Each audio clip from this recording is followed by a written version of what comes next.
Really excited to sit down with Jussi. Just real quick bio. So Jussi is a native of, and if North American mouths aren't necessarily designed to say some words in Finnish. So if you need any corrections, jump in.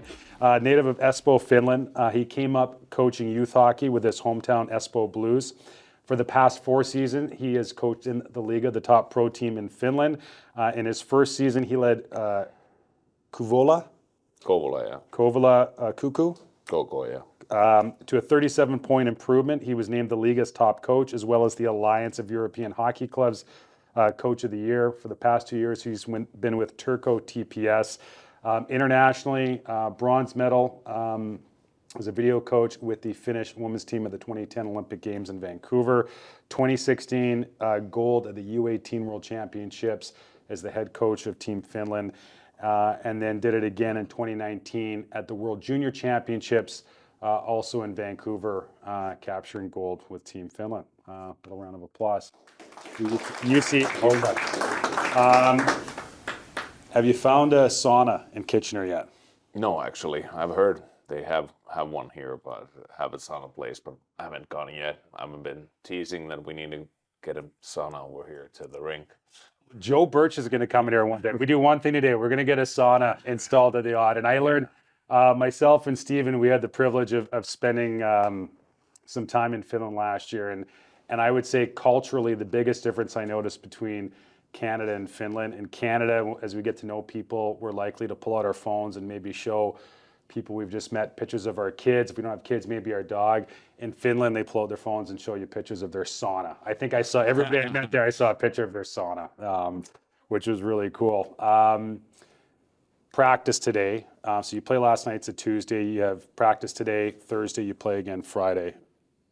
And Saturday, Sunday. And Saturday, Sunday. So busy schedule. How do you get 1% better in these 2 days of practice? What's the objective? Well, I guess you can't practice that much. So like today we did a little bit of offensive zone, like just getting a little bit better in our offensive zone. And that was a thing. And also their breakouts, like it's more these 2 days between, like tomorrow we'll go a little bit harder, but only 40 minutes. Like you have to manage the workload a lot. Yeah. And what we do well. That's how I see it. Like can't really say what specific thing. I would say ozone was a little bit more today. What was the kind of the key thing, but I would say and tomorrow we'll go probably under pressure breakouts.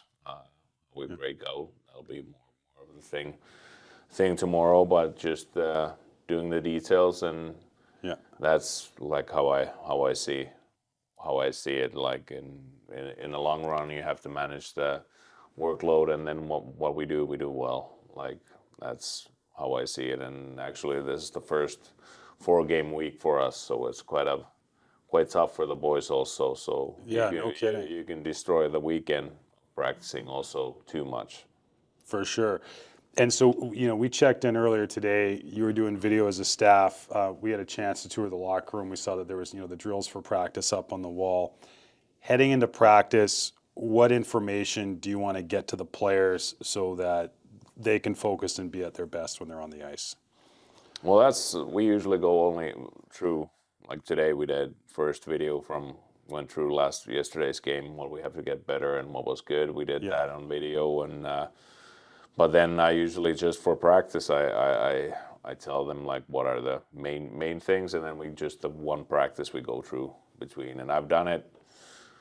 Been coaching 22 years, so I've done the thing that we have the paper and everything's in there. But for me, how I found with the younger boys, with the junior age guys, I found it's better to just give that one drill, and then we write down, and really you can kind of tell, not just run the drill over, but you can say what do we really want to do in the drill. Like everybody can run drills, but the most important thing is like what do we try to manage when we're doing a drill. And I thought what was really interesting watching practice was that your entire staff had a role in every drill. Like nobody was just standing around. Sometimes you explained the drill, sometimes it was your assistants. When your assistants were running the drill, you were pulling players aside, working on details. how do you guys orchestrate yourself so that you're all involved in the practice and all communicating with the players? Well, I think today's like kind of today's coaching is it's teamwork. Like you have to Yeah. have the whole staff working, and everybody knows. Like so, we've gone through everything together. It doesn't really matter who runs the drill. Yeah. We talk the same language. That's the thing. How I feel it, and when you see. Like of course, like we have Brad Flynn's more involved with RD and gives Yeah. individual feedback and runs the deep practices, and then Jeff Sirkak, well, I'll just say crackers. Yeah, too hard for me. Also, I have to speak a little bit better English, That's all but right. yeah. So he runs more the forwards and then power plays and PK like everything. So we've really run the roles, and then Jordan he's with the goalies and does video for us, and so it's more like but we go through everything together, and I think like everybody like when went through our systems and how we want to practice, and of course I have the big picture and what we're gonna do, but then Yeah. we talk it through together, and I think that's the like when you get everybody involved, like then you get the best out of their coaching staff and the whole Yeah. team, and well, I don't think I know all the answers. So when it's four people talking, you get a lot of better ideas, and it shows to the guys that it doesn't matter who speaks. Like everybody's word is as important, and then we go from there. You mentioned the big picture, and you've got to keep your eyes on that. If I had asked you back in September when training camp kicked off, and forget the standings, but just in terms of where you'd want your team to be structurally, and how they play together after 2 months, is where you're at today, does that represent, where you would hope to be, or is there still work to be done, or are you maybe a little bit ahead? Yeah, there's still a lot to do. Like I find we're all the time a lot to do. I would say like what I wanted to see, like our defensive structure should be in place after 2 months. Yeah. Offensively, like we have to have five guys in the same picture. How I talk about it, like we have to have our offensive systems. Like those things should everybody should know, but then it's Yeah. more. I think you have to keep improving the little details the whole time and just kind of keep going. And like everybody knows, one thing starts going well, and then you go to another thing, and then again the other thing goes down, and I think it's a cycle. You have to be working on it the whole year, Yeah. like and I've done like I probably did when I started. I did a lot of the whole year chapter, really like Yeah. what we did every week, and I did that through. But after coaching quite for a while, Yeah. then it's kind of I know the things, and then you have to kind of react like the basic what we want to do, but then you have to kind of be able to react how the game is going, because even though it's junior hockey, but still we're here to win, and you have to Yeah. get the team better and get results. So you have to kind of react to that also, like what's going on, and then of course then we have the individual development plans for all the players for sure. But that's a different story than compared to the sure. team practices and team thing. Well, I want to learn about that, but I'd be curious if we brought your players in here right now, what would they say is the habit or habits that you've stressed the most in your time here? Well, I would say offensively, keep your feet moving, like get moving.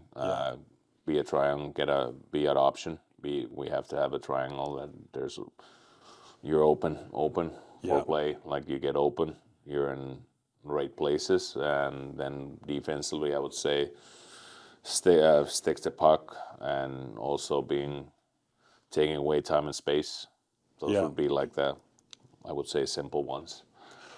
Well, okay, so I'm going to ask you about that. So I was at the game last night, and I felt that, especially early and late in the game, away from the puck, defensively. You guys put on a clinic in terms of the geometry of the game, just your angles, your sticks, keeping players to the outside. And man, I don't think it was that long ago in at this level where the coach on each team, their pregame talk probably went something like, we're going to get the puck deep, we're going to crash and bang, it's a game of attrition, and that was the strategy. And both teams just collided for the first 5 or 10 minutes. But it wasn't an overly, I wouldn't say it was a physical game, but it was gritty, if that's No, fair. yeah, for sure. And then you have to be where to be physical. You have to know that too. Like Yeah, what's the time, like in forecheck, and it's better. There's no use of hitting the guy if you have a stick in the air and the puck yeah, goes through. yeah, Okay, next time the D might do a little bit better yeah, choice, but you have to have the stick. And like when you be physical, like in D zone, that's when you pin the guy. That's yeah, when you take away time and space. Those are like the things. Like you have to.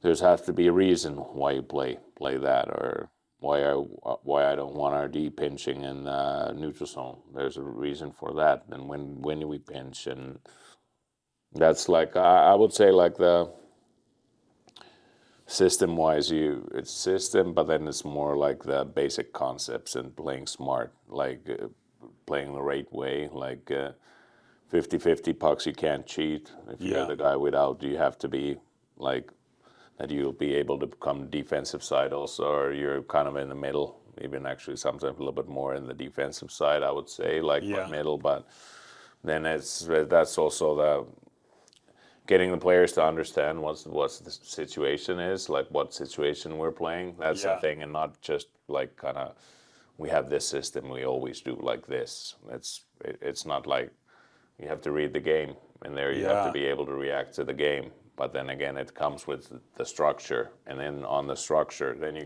the individual can do choices. And then some things are for sure how we do. Like you have to have the stick on puck, and you have to angle from. We want the guys outside when you angle, and it's just normal basic hockey stuff. And you have to play with good gap defend with good gaps, and yeah, it's not like I would say the most hardest thing is getting to do like the kind of the basic simple stuff, and even just we're all skill, and we're doing, but what skill does it yeah, involve? Like, there's not, if you can do all this and you do that all, I think you go a lot faster if you have your head up and just have it here and yeah, skate, and then you can just see the ice and play it. Like that's like kind of you have to know what the skills for. Like you have to be able to use it in a game. There's no like going through cones and doing all this fancy thing, and that's yeah, okay. Also, I know, but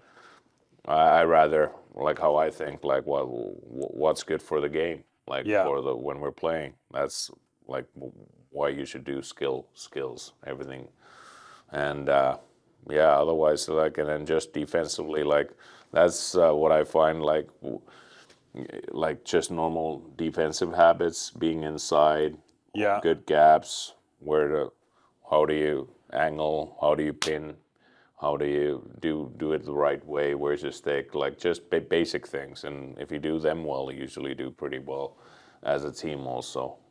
just as I think you put it, those sort of philosophies or guidelines to say, hey, here's some, whether it's 50-50 pucks or,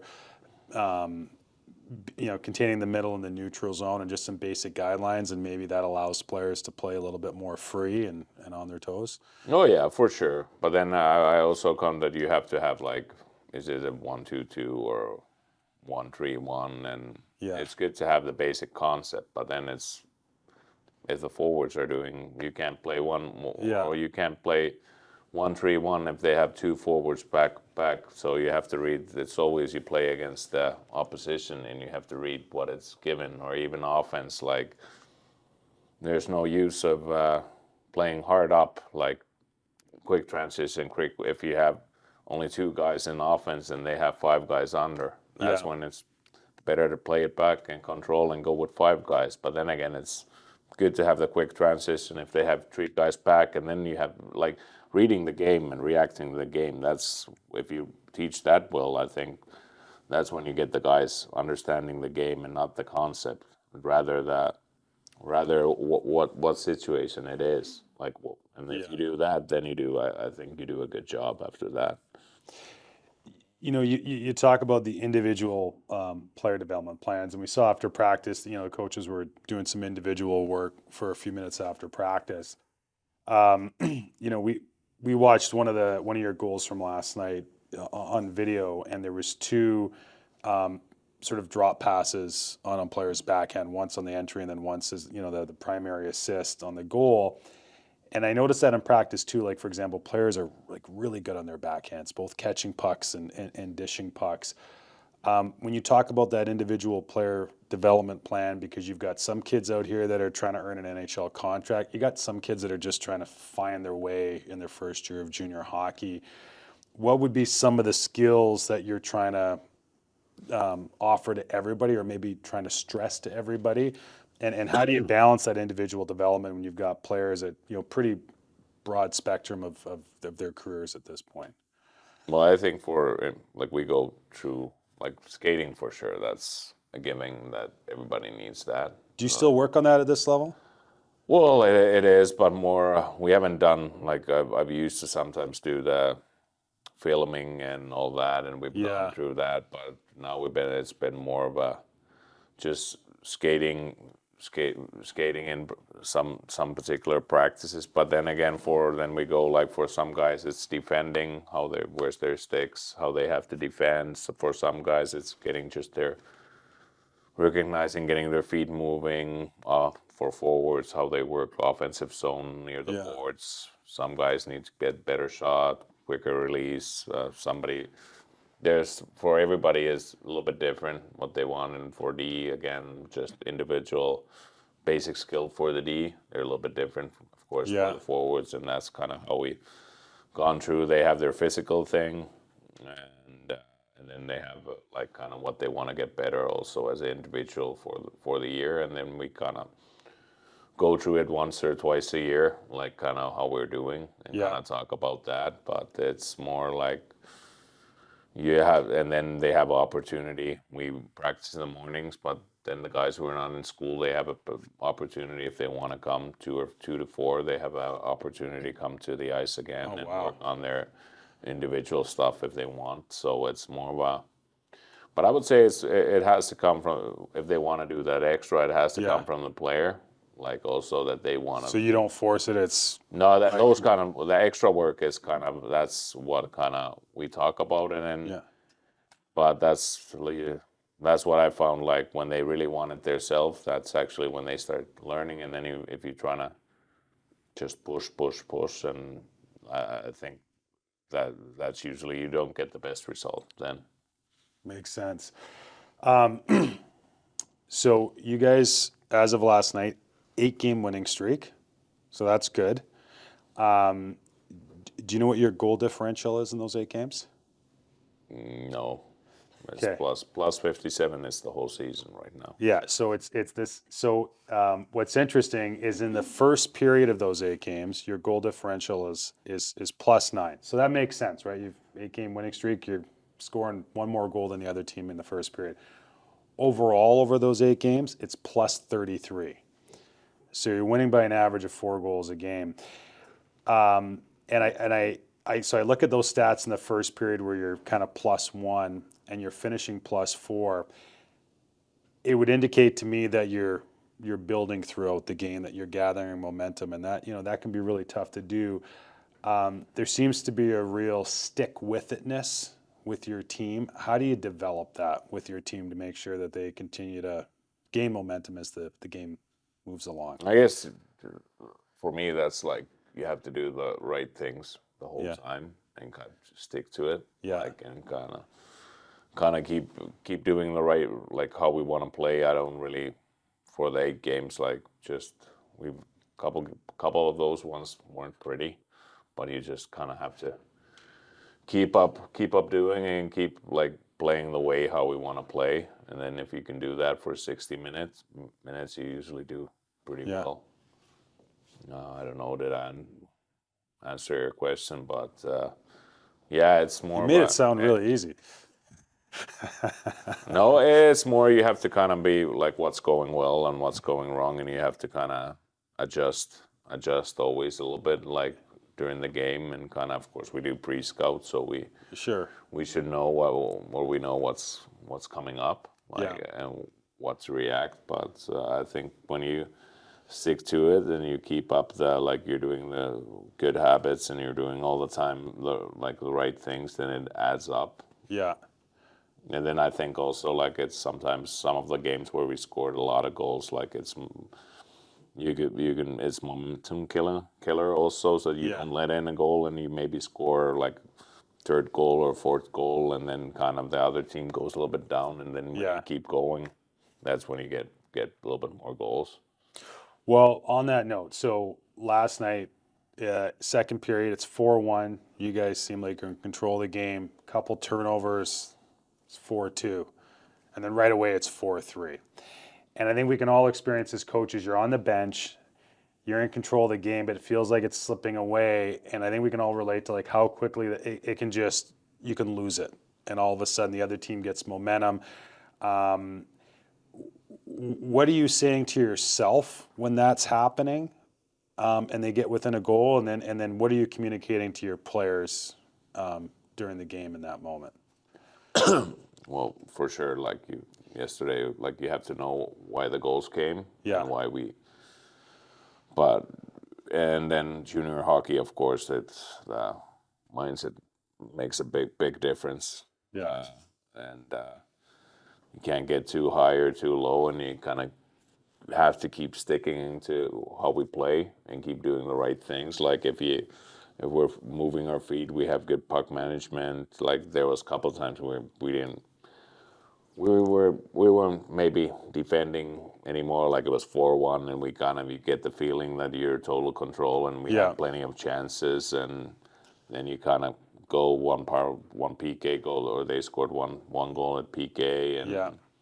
and then two power play goals. So it's then you have to stay out, like just keep working. Like I can't tell you what's the thing, but like I would say it's for me it's all 60 minutes. Like I go through the game like how it is, and then Yeah. of course you have to know like third period, and you have to know the situation, or end of the period, second period. If we're leading 3-0, then when you can Yeah. take the risks and when not, and how to play when you're leading. Of course, yesterday we scored quite many, so it's 10 goals, so it's Yeah. not like anymore. In the end, everybody got a lot of ice time, and we didn't have to play our top guys anymore in the end. But I still think like it's more of a you stick in to your is it the system, but your habits, Sure. and you do playing the right way, and that's when you kind of it doesn't when you stick into it, then there doesn't come the high and Yeah. lows, and you know always like when the lows usually happen, you've been starting to do stupid stuff with the puck, or you're Yeah. taking too many risks, or you're not anymore defending as hard as you should be, and that's how I see it. So, I mean, I sort of gathered, would it be fair to say that the focus is really on your team and just maybe consistency and not being as concerned with the other team, but just focusing on playing your game for 60 minutes? You mentioned risky plays. You got some ball players on your team. You got some really talented kids that showed up.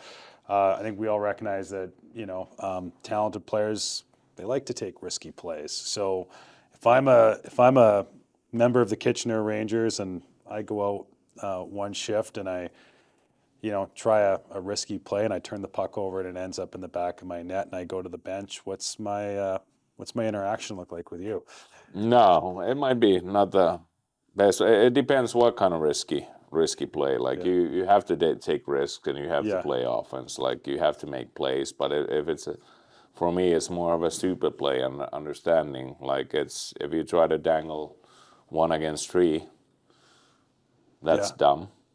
That's not smart hockey. You Yeah. can't do it. Like we're taking these guys to NHL, Yeah. so you have to be able to kind of know what it takes in the next level where they're going. Yeah. And if you And it actually goes, if you do that in that level, you're not there. You're Yeah. not playing there, and that's their goal. And Yeah. they want to play there, so it's kind of easy to go through it, kind of teach them play the right way. And of course, if it's a one-on-one and it's a good situation, for sure you can try Yeah. and you can make a play, or if you see a play, for sure you can make the play. But then again, we have lots of these, and when there's 3 sticks between, and then you try to just kind of and you don't really even Yeah. have the guy, and you just pass it and turnover comes. That's, for me, that's not skill. That's being dumb. Like, Yeah. that's not being smart. Like smart hockey, I would say. Like, that's what we want to teach. Be playing smart. That's how I see it more. Like, you have to have offense, you have to have defense, and when you play smart, so and that builds up the winning also. No, for sure. And it's interesting. You talked earlier about moving your feet offensively, having that triangle, or players moving to positions Yeah. where they're options. So, two situations from watching you guys play last night that come up. One, the amount of times that players in the neutral zone, if they didn't have a good look on their entries, they cut back. They might give it back to the D. Everybody would reload, start again. But there seemed to be an emphasis on maintaining puck possession. And then, the other area was, I had a tough time watching you in the offensive zone and figuring out who were the defensemen and who were the forwards. Like, there was a lot of movement and switches in the offensive zone, it seemed. How do you, I just, I, I, I found it remarkable that your team was that connected this early in the season, especially with the new coach coming in. Like, it just seemed like your players were able to read off each other, and when somebody cut back, the D was ready to catch it. If a D activated down low in the zone, a forward came back right away.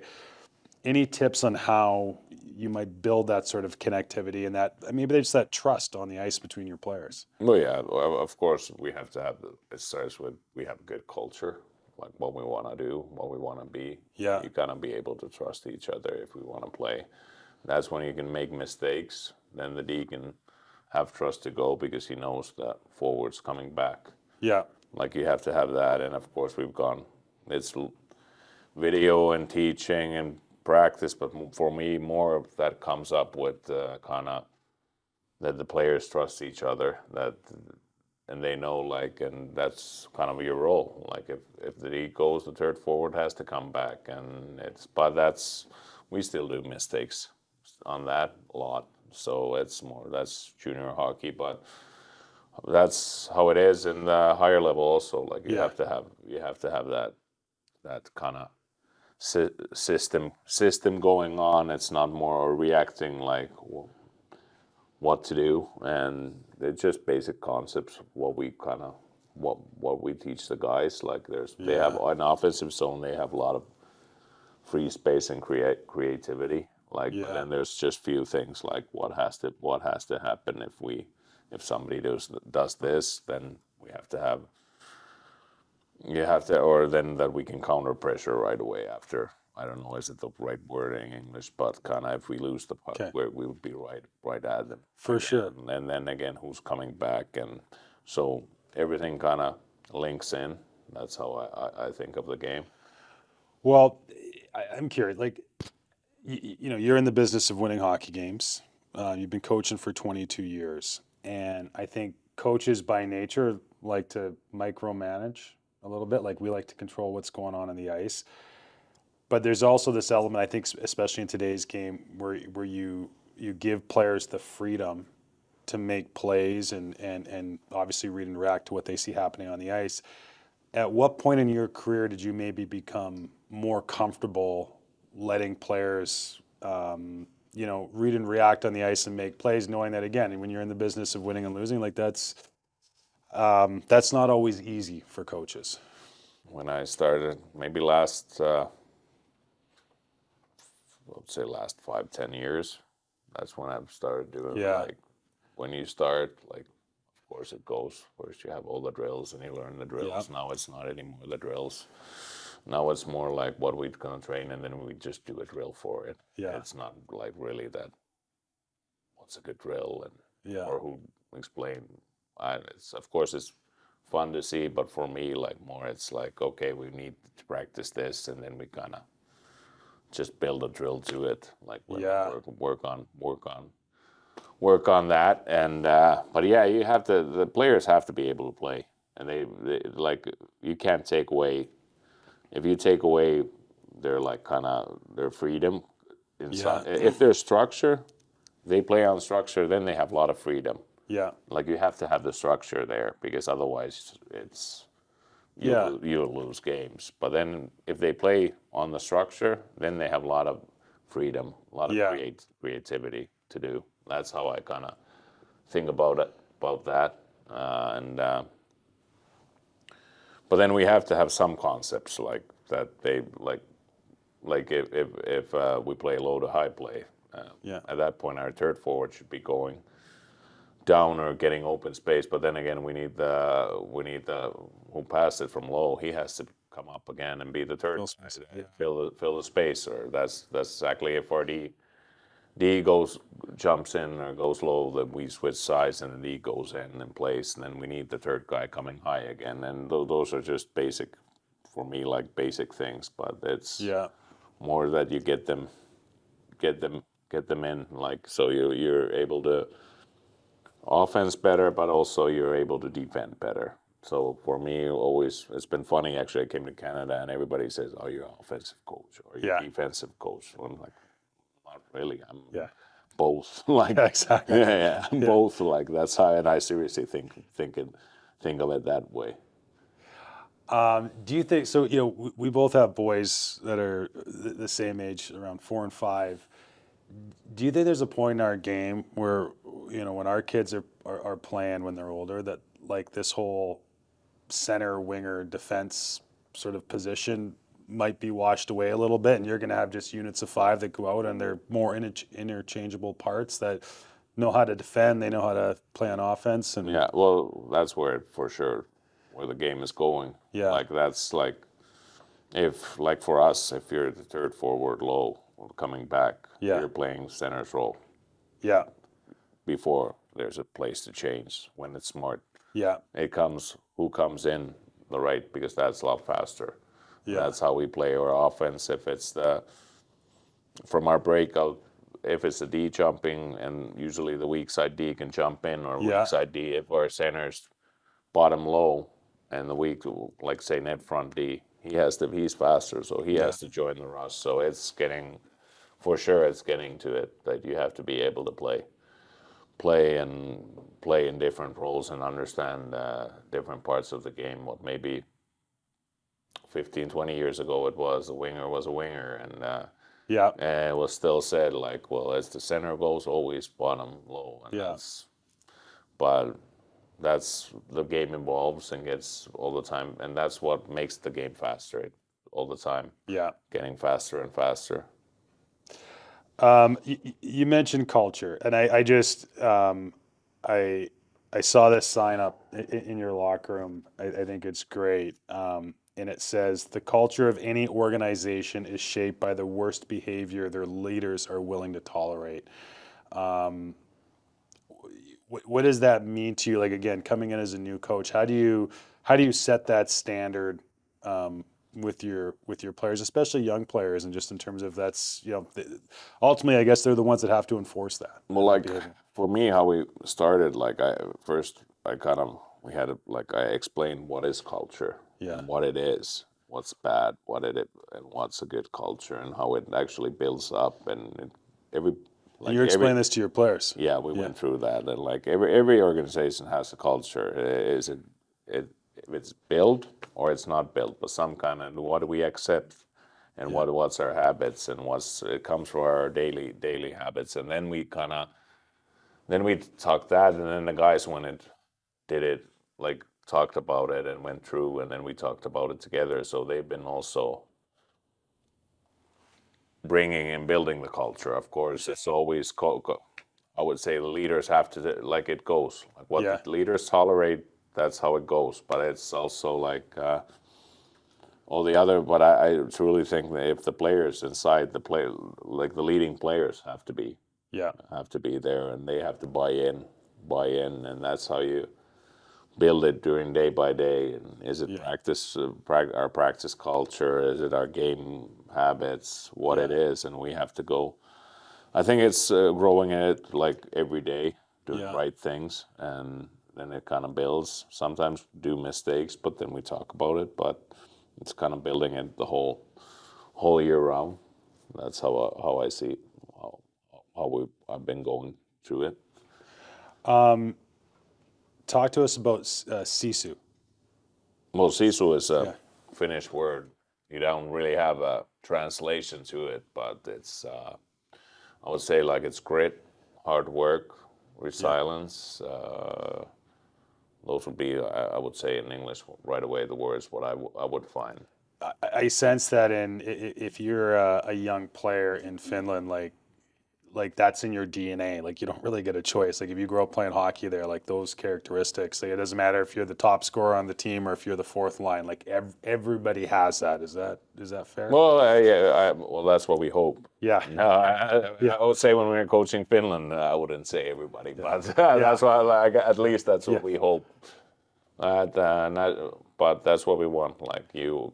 And I think every coach wants hardworking guys who commit themselves to the team, and you have skill, and they they play for the team and not for themselves. Of course, you have to play for yourself also, but like kind of Yeah. playing for that's kind of mental side, and then also you have to play. You have to compete. That's what you have to do. Yeah. Like if you want to win, you have to be able to compete. That's for sure. I think another thing that's a big part of I sense the Finnish culture, but certainly the Finnish hockey culture. I mentioned that we were over in Finland for the World Championships, and they do a coaching symposium that the IIHF puts on at the Worlds. And Finland kind of had the direction of the topics. And we all know that relationships are important, right? Like we all hear about that and coaches talking about that. But that's an easy thing to say that relationships are important, but there was such an emphasis, it seemed like even some of the speakers they brought into the symposium, like they weren't necessarily hockey coaches, but they were experts in the science of relationships. They had somebody from, he was part of the FIBA basketball, and he was a university professor. They had somebody else from the English Premier League. They had another professor from Queen's University just up the road here. And what have just coming up in the Finnish system, what have you learned about relationship buildings, and how have you maybe approached that here in an environment where you got hired pretty late. Like, you were kind of thrown into the deep end here and had to meet a whole bunch of new players, new staff, like everything. Yeah. It was a lot of relationship building. Well, yeah, for sure. Yeah. You have to. Well, I think that's the key. Like I've been lucky. Yeah. Of course, I got to choose my staff with the GM, of course, but I got really good people. That was the biggest thing for me when we were building the staff was get good people first, and then comes the skill. Yeah. And when you get good people, usually it's easy, and that's how it goes with group. Like after you coach a while, like tactical, technical. Usually, if you coach long enough, you know that. Yeah. It's more how you manage people and how you work with people, and Yeah. that's usually what brings the good results. Yeah. Like, it's not. Of course, we wanna. It's skill and technique and system, and always we watch, but it's more of how we work together, and usually when we enjoy each other and we're having a good time and we're working hard for each other, usually we get the best ideas also Yeah. and bring them up. But yeah, I've been fortunate. I've been really liking the organization here in Kitchener, and for sure my coaching staff. It's been really pleasure to be here. Kind of in that same tone with building relationships. So Antonio Pugliese, Yeah. he gets 4 goals last night. I think he had 2 goals coming into the game. Is that right? No, no, four. He had 4, and he got 4 last night. Okay, so he's got 8. Math's not my strong suit. Yeah. So rumor has it you showed up at your post-game press conference last night wearing a T-shirt that said "Pug Life" with his face on Yes. a bug's head. So and that those shirts weren't printed after the game. Those were apparently done well before that. And I think of myself as a young player in junior hockey. I mean, my head coach. I mean, you're a big guy, goatee, the hair slicked back, like that can be intimidating. But how important is that sort of that fun aspect and showing the players that you're kind of.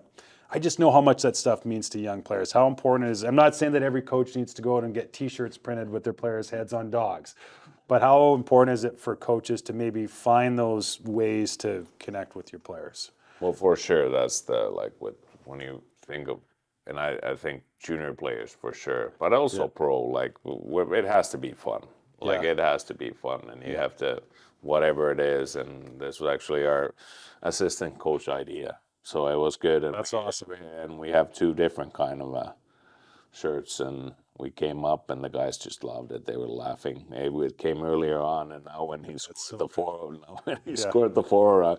Actually, when we went to talk to players, we changed and put all the coaches had the T-shirts. Oh, that's amazing. That's So it's just fun. Like it's like you have to have fun. Like it has to be fun, and otherwise it's a long season. And if you could just kind of, if we go strictly like this, and there's nothing else, and like it has to be fun coming to the rink and kind of whatever. That's what that makes it fun, and that's when you work, then we work hard. But then when we're off, like you have to be able to feel loose, and you have to be able to be yourself and kind of not take yourself too seriously, and kind of it's like it's a brotherhood, like living together, and kind of that's the best. Like it's a family like atmosphere.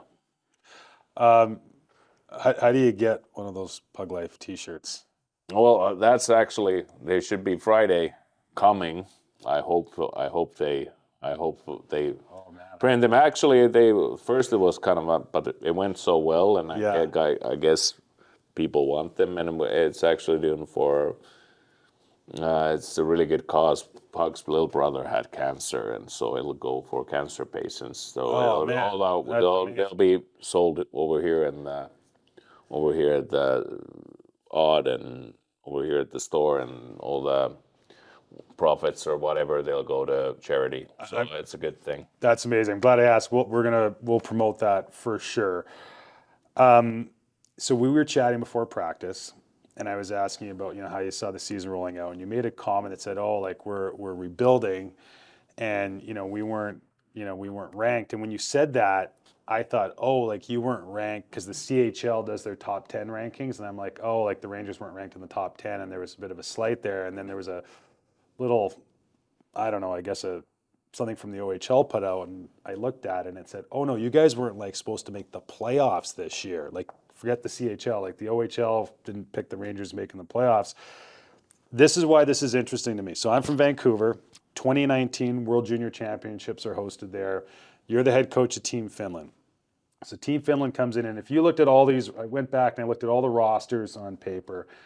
When you looked at the kids that are in the NHL now, the number of players that Canada put into the National Hockey League, Team USA, Russia, etc. Like a lot of big names.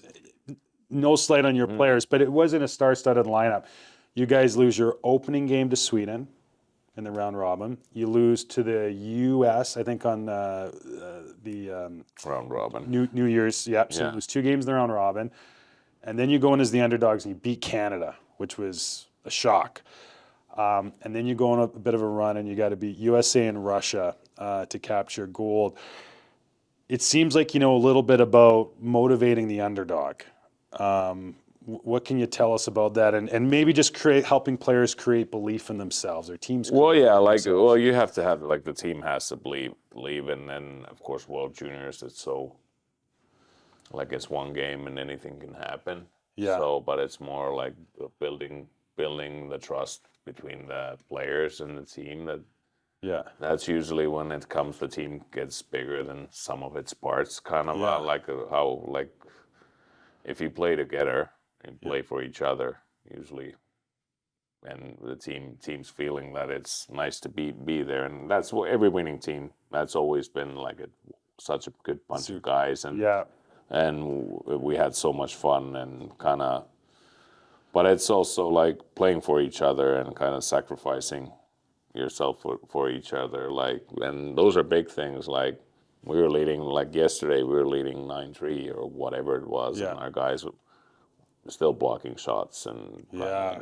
we'll doing it for the team, and that's kind of when you feel, but the guys have to buy in also. It's not like the coaches, like it, you have to have a good bunch of guys. You have to have good Yeah. leadership in your room, and then of course, and then they have to feel like you care. Like that's everything is, for me comes with that they.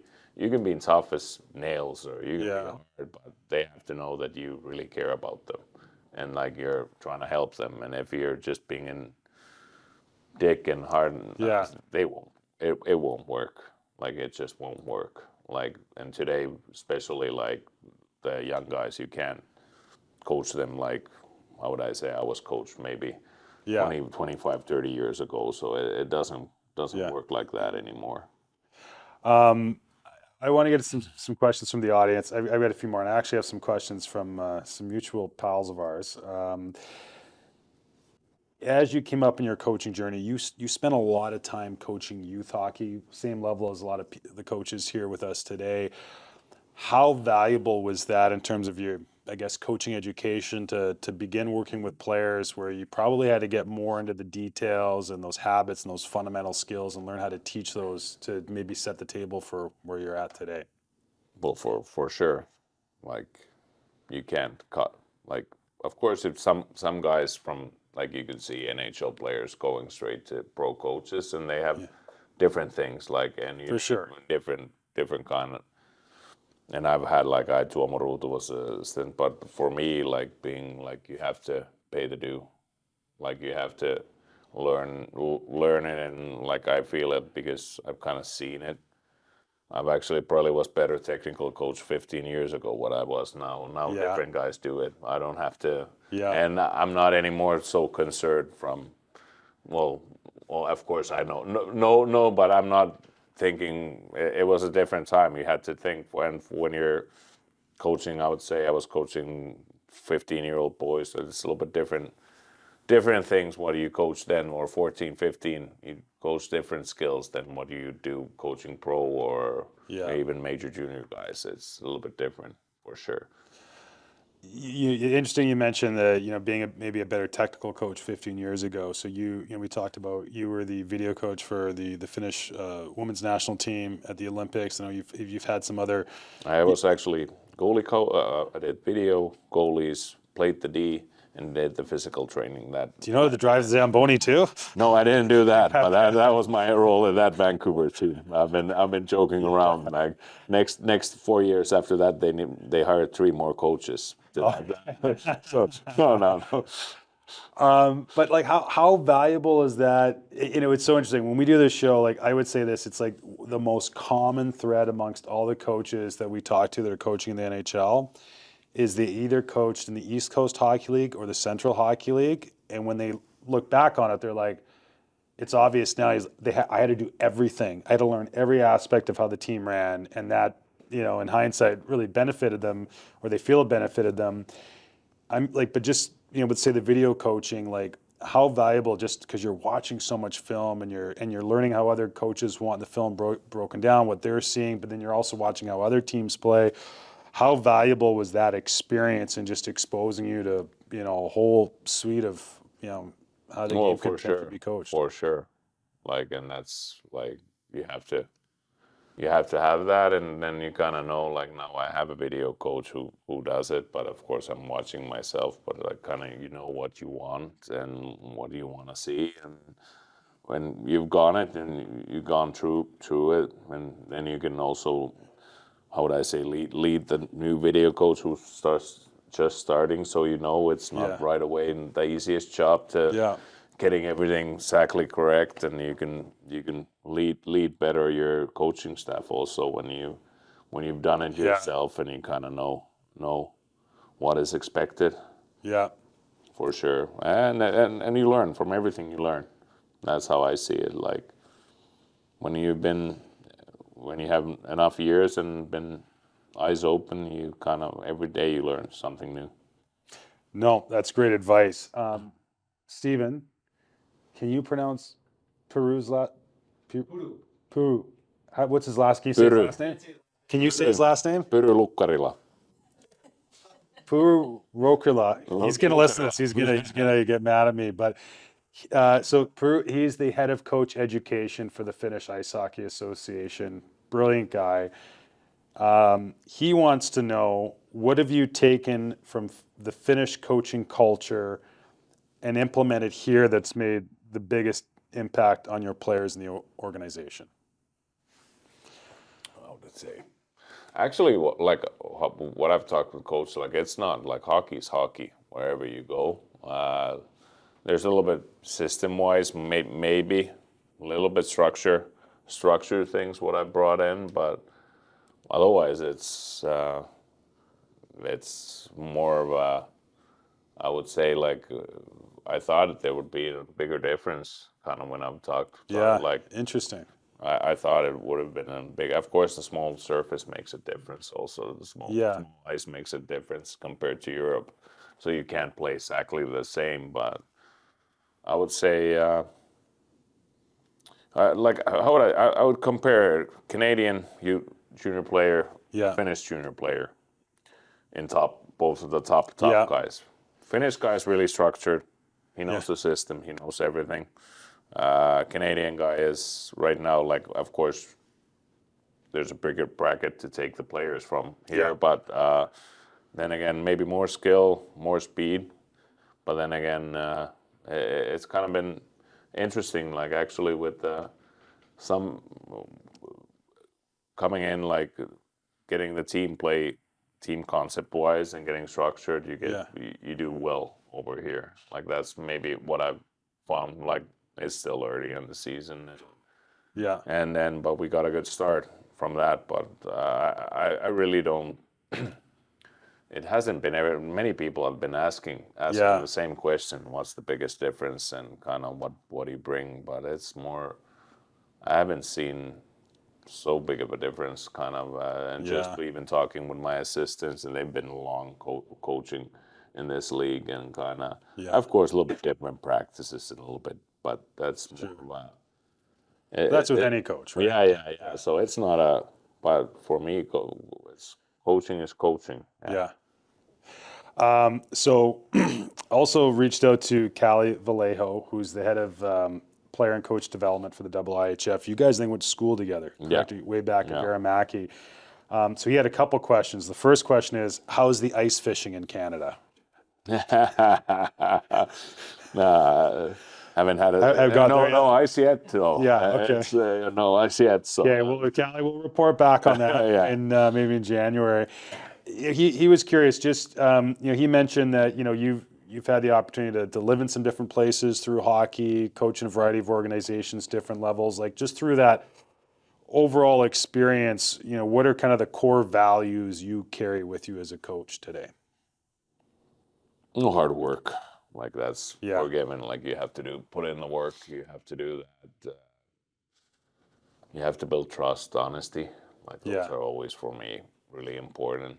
And then kind of, well, if you have them, and then you have usually always everything works out. Then it's so everything. You're honest. yeah, You're good for people, and you work. Try your best and work hard. Then you can't really do anything else. That's how I how I try to coach and yeah. live my life. Yeah. So last one for me. So hired in July, right? Yeah. No, well, but I started but started May already. That like how The it processes. process. Yeah. So Joe Birch, the CEO here with the Rangers, he spoke at our conference in Ann Arbor last year. And so, kind of leading up, I was like, hey, you guys, who you talking to as a coach, trying to get a little bit of insight. And he's like, it's working through, we're working through it. Comes to the conference. I'm like, how's it going? And he's like, we're still working through it. I'm like, Joe, like the season's starting here. Like, you got to get a coach in place. He's like, I know. And then text him a couple weeks after that, and I'm like, any news, any updates? And he goes, we've got a really interesting candidate. and he just left it at that. Yeah. I was like, oh man, like who's an interesting candidate? And then your name gets announced, and I text him. I was like, holy cow, that's such a great hire. But in saying all that, like there's a human side to this business. So just the other day, I was talking to a friend of mine. He coaches in Europe. He's in year 2 with a new club. He coached in a different country previously, and we were catching up. And he said, gosh, he goes, this summer, he's like, I got a job offer from an NHL team, and I'm like, no way, I won't say the team, but I'm like, that's pretty cool. I'm like, how come you're still over there? He goes, I went to my wife and I came home, I got this offer, and I went to her, I said, honey, I got this job in the NHL. It's amazing. It's what I've been working for. And she said, I'm paraphrasing a little bit. She goes, that's awesome. Let us know when you're going to come home after the season, because we're not moving anymore. and they've kind of, they bounced around, which is, part of the coaching life. You've got 3 kids. I've looked at your Instagram. It's really clear that your family is a huge part of all this. You got, you're with your wife, and this is a big move. Kids got to move schools. What was the motivation to come to North America and specifically the Kitchener Rangers? Well, for sure, like I've always wanted to coach North America and kind of see what it is. Then I see it hasn't happened, but if my dream, of course, coach someday in NHL. Yeah. So, but I think you have to come here if you want to get that chance. If you don't have an NHL background, as a European, you just don't have a chance. Yeah. It's just how, at least not yet. Not yeah. yet. No, I think that's fair. That's how it goes. So, and then I heard, and earlier on, I've heard a lot of good things from Kitchener. Like it's a good organization, and then it came up that there might be an opportunity here, and then kind of we started the negotiation process. But for sure, my wife, it's been like I lived in Kouvola. It's a different city in Turku, but I've always had my family in Espoo. Yeah. So I've been driving a lot, commuting a lot, and then just staying some nights there. But now it's a little bit too, and it's a adventure for the family also, and I think it's for the kids. It's good that they learn the language.